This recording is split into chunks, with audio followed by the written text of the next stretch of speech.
Bear Talk is produced by the Golden Bear Gazette, Mount Juliet High School student newspaper.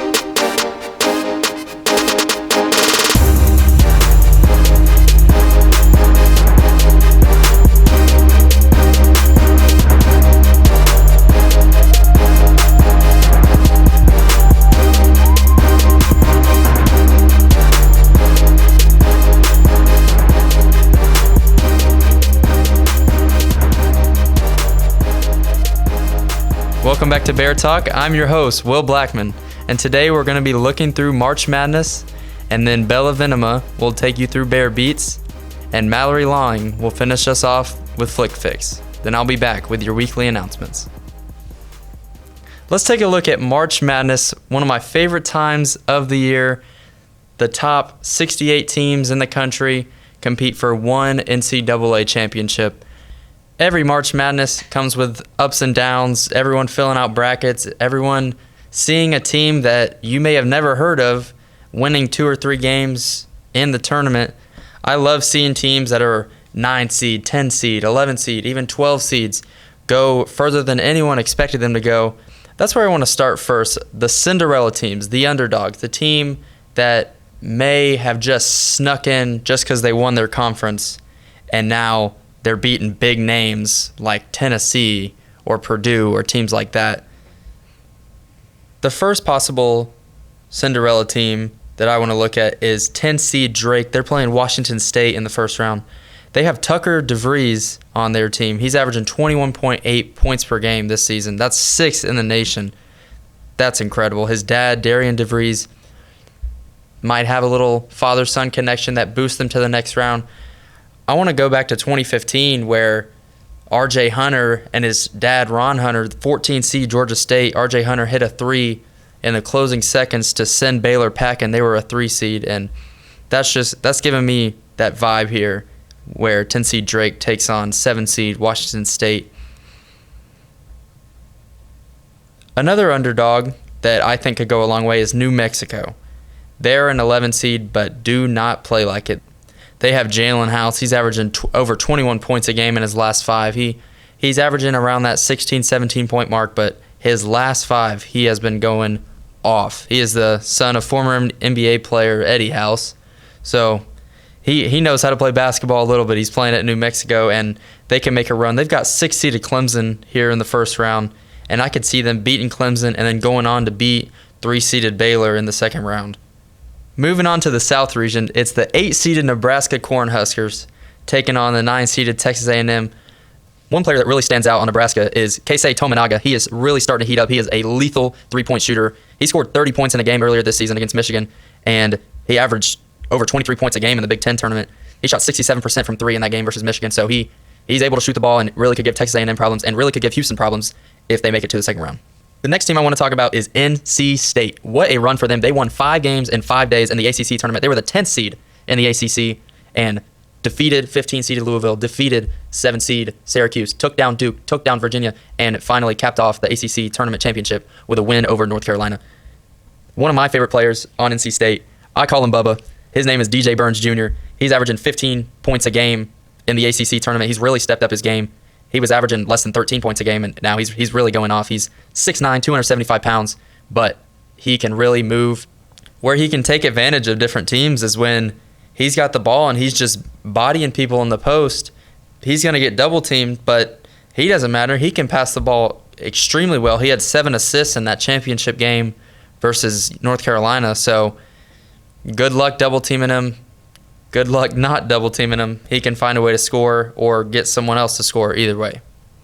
His teammate, DJ Horn, who is averaging almost 17 points a game, and them, when they are both on the court, man, they can make a deep run in March Madness. They're matched up against 6-seeded Texas Tech, and Texas Tech is on a roll as well, but NC State could really make a run, and I wouldn't be surprised if they did so. As we look over to the Midwest region, we look at 5-seeded Gonzaga versus 12-seeded McNeese State. McNeese State is 30-3 on the year. It doesn't matter what teams you're playing. Only losing 3 games in an entire regular season is ridiculous. Their head coach is Will Wade. He used to coach at LSU, and their leading scorer, Shahada Wells, he's got 27 points per game in the Southland tournament, and he's going to be a key factor for them in upsetting Gonzaga and possibly upsetting Kansas in the second round as well. I could see them going far in this tournament. The last player I want to talk about from these underdog teams could be the most electric player in March Madness, Deron Holmes II. He is the starting guard for Dayton. He's averaging over 20 points a game, over 8 rebounds a game, and they really could make a run. They're matched up with 10-seeded Nevada, and if they win that game, they'll go against 2-seeded Arizona. Arizona is a championship favorite, and they could go all the way, but Dayton could send them home packing early. Speaking of championship favorites, let's look at the top 5 championship favorites.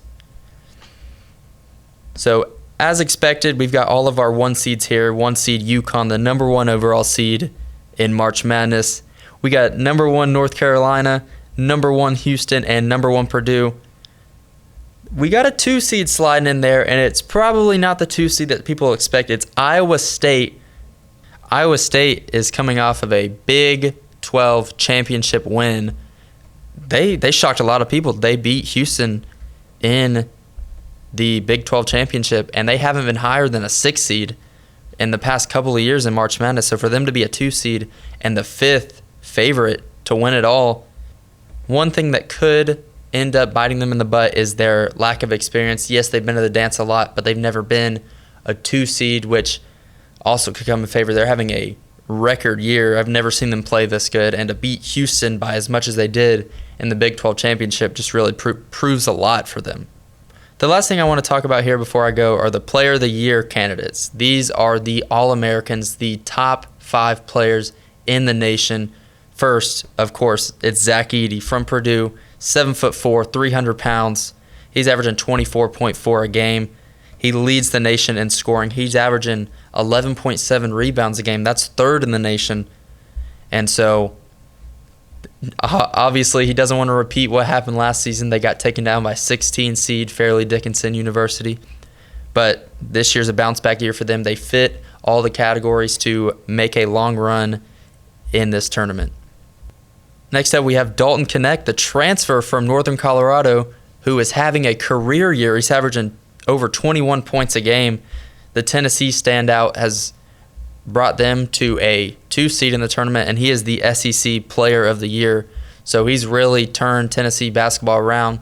Not saying it was low to begin with, but he's really boosted their season, and they have a big chance to make a deep run. Although they are facing 15-seeded St. Peter's in the first round, who made a historical run 2 years ago as they were the first 15 seed to ever make it to the Elite Eight. The third player on this list is R.J. Davis from North Carolina. He was kind of playing behind Caleb Love a couple years ago when they went to their national championship run. But since Caleb Love transferred to Arizona, he's really stepped up. He's averaging 21.4 a game. He led North Carolina to a 1 seed in the NCAA tournament, and they can make a long run. They are the 3rd favorite to win it all. The next player I want to talk about is Jamal Sheed out of Houston. He has led them to a 1 seed, and they were top of the rankings for most of the season, but falling in the Big 12 tournament championship moved them down the list a little bit. But he's just averaging over 13 points a game, but 6.2 assists per game. That is 17th in the nation, and he sure knows how to pass the ball. The final player from these first-team All-Americans includes Tristan Newton from UConn. He's averaging over 15 points a game, and he's also averaging 6 assists per game, which is 22nd in the nation. And UConn's the number 1 team in the nation. They're the number 1 overall seed in March Madness. I said that before. They easily can go all the way. I think they have the easiest path to the Sweet 16, and then they'll be faced up with a really good Iowa State team if they do meet in the Elite Eight. As I close up here, I want to give my prediction for who I think is going to win March Madness. And they've been close every year. They've been a high seed every year. And last year they were a 1 seed. My pick is Houston. The Houston Cougars, I think, will win. I'll be back here next episode, so we'll see if my prediction is right or not. But they have great upside, but like I said earlier, Nebraska's got a chance to knock them out in the second round. So we'll see how it plays out. I highly encourage you to do a bracket of your own, and please feel free to send it to our Twitter or our Instagram at MJ_BearTalk for a chance at a shout out in the next episode. Now I'm going to send you over to Bella with BearBeats. Hey guys, I'm Bella and welcome back to BearBeats. Today I'm going to be talking about another local rock band called Gloom Girl MFG. They're made up of drummer Connor McCourt, guitarist Ethan Wagner, bassist Stefan Sobolewski, and singer Paige McCannon. None of them are traditional Nashville natives, but Gloom Girl MFG would not exist without Nashville to connect the four artists. These four are highly loved by Nashville, with Mike Grimy Grimes, highly regarded co-owner of the Basement East, describing Gloom Girl MFG as the future of Nashville rock and roll, and declaring that Nashville needs Gloom Girl MFG so much. Gloom Girl, like Grimy introduced, is pioneering a new age of punk and indie rock in Nashville. Funny enough, before the official formation of the band, McCannon and McCourt were beginning to collaborate with plans to explore a sad folk genre, which is a stark contrast to the resilient, passionate sound they exude today. They have a distinctly unique, fluid style. This is no coincidence, as McCannon tells Spin magazine about how she does not want to be holed into any particular one thing.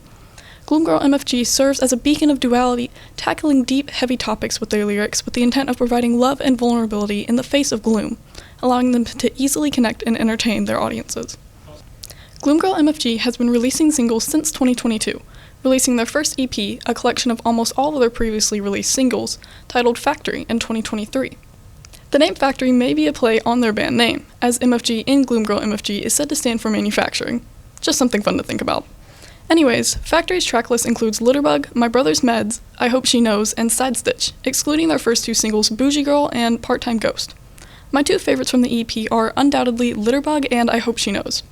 Litterbug is a dark song serving as a commentary on the current state of our Earth and how it's swallowed by pollution. Litterbug combines powerful heavy guitar with a rich bass line underneath McCannon's distinct vocals to create a unique, sinister almost sound. Maybe sinister is a bit much, but they're able to create this rich, heavy, gloomy sound that is just so beautiful and very obviously passionate. You can really tell just how much care goes into the composition of their songs. This dedication is not lost on Nashville natives, and it's not lost on me. In other words, I think the song is great. Gloom Girl MFG is able to do punk rock beautifully, and it's almost captivating to listen to their music. Speaking of captivating, I'd like to argue that my second favorite song of theirs, which is really my top favorite song from theirs, I Hope She Knows, does captivating better than any of their songs. The song starts out a bit more casual and laid back, with slower guitar riffs and strung out vocals. However, as soon as the first verse ends, the guitar picks up, leading to a powerful drum fill, quickly transitioning into their known demanding sound. This pattern repeats through the second verse and the chorus, with the more upbeat sound lasting throughout the end of the song. If you want to talk captivating, the song literally draws you in and traps you. It is, in my opinion, one of my favorite songs I've reviewed for this segment. It's fun, it's rock, it's easy to listen to, and it's easy to like while still having its own unique elements. Perfect song to get someone hooked on Gloom Girl MFG. Overall, I'd say Gloom Girl MFG is a great band, and I'm so excited to see what the future has in store for them. I've seen some sort of tease on their Instagram, so new music on the way? That should be fun. But if you're interested in hearing the music they've already released, I've put their first EP, Factory, in our Spotify playlist. You can find it using the link in our Instagram bio at MJ_BearTalk. That's all I've got. Thank you so much for listening, and now here's Mallory talking about making some movies. Hey everybody, welcome back to another segment of FlickFix. I haven't done a segment in a while, and as I was pondering, what movie am I going to talk about? What am I going to talk about today? I was thinking, yeah, I talk about movies I like to watch a lot. I talk about consuming media, but you know what I haven't really talked about is how much I like to make stuff and how much I like to make things and direct things. So I want to talk about something that's pretty relevant to me right now, actually, for a number of reasons. A music video that I directed with a lot of my friends and just what that was like, because I really love talking about it. It's really cool to me. I'm very proud of the end product and just like the process. I love talking about the creative process of other people. So I thought maybe it'd be kind of cool to talk about other creative processes like mine. So I'm also here today with someone who actually helped me with the video. and was in it. So, Bella, Hey, I'm back. Say hi. Can you tell me a little bit, just because I've been wondering, and I don't think I really talked about this with a lot of people who helped with the video, just like what it was like what was the experience like? I feel like I was worried about, you know, making the video with other people, just like making that a comfortable environment for everyone. Well, it definitely was. Honestly, it was really, really, really fun. And those cookies that you made were delicious, so I love those. But we literally just got to hang out. That's literally all it was. It just felt like hanging out with people. And yeah, I'd like never met most of those people before, but they were all so chill. It was also fun. Went to the park, went to a little plot of land by your house, went in your house, pretended to have a party. Like it was just a fun time. That's really my only thoughts on it. I had fun, and I had fun helping you. Thank you so much. It meant so much to me that you were there and like everybody was there. I feel like I realized I got into the questions without really explaining what the video is. Oh yeah, why don't you tell us the story behind the video? Okay. The video in itself, I storyboarded the concept for the video my freshman year as a part of an assignment for my AV1 class. And the song had just come out at the time. Claro is an artist that I love so much, have loved for many years, and her new album came out, and the song Amoeba was the lead single.